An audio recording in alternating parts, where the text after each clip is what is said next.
పెళ్లికి సంబంధించిన వీడియో ఫోటోలకే 10-15 లక్షలు అవుతున్నాయమ్మా. పెళ్లి కాకుండానే ప్రీ వెడ్ షూట్, ఈ మధ్య కొత్తది వచ్చింది, పోకుండానే తద్దినం పెట్టడం. పెళ్లి కాకముందు ప్రీ వెడ్ షూట్ ఎటువంటిదంటే నాకేం మొహమాటంలా, ఎంత అశుభం అంటేది. పెళ్లి మనిషి పోకుండా తద్దినం పెట్టడం ఎంతో, పెళ్లి కాకుండా ప్రీ వెడ్ షూట్ అంతే తప్పు, వెళ్ళనివ్వకూడదు. ఎలా వెళ్ళనిస్తారండి? ముహూర్తం ఎందుకు పెట్టారమ్మా మీరు? ఎవడో డైరెక్టరా, వాడు ఫోటోలు తీస్తాడా, వీళ్ళేమో అడ్డంగా నిలబడతారా మూతట్టుకుని ముక్కట్టుకుని?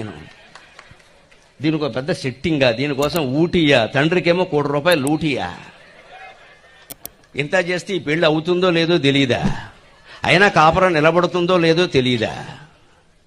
ఇటువంటి వాటికి పిల్లల్ని అనుమతించకూడదని చాలా కఠినంగా ఉండడం. ముఖ్యంగా ఆడవాళ్ళని నేను అన్న ఈ విషయంలో. మగవాళ్ళని అంట, తండ్రి ఖచ్చితంగా గజేంద్రుల్లో నిలబడాలని, తోలు ఊడిపోతుందని చెప్పాలని. తండ్రి గట్టిగా తోలు ఊడిపోతుంది వేషాలు వేస్తే అని చెప్పాలి. కూర్చుంటూ వింటారండి పిల్లలు, వింటారు, ఖచ్చితంగా వింటారు.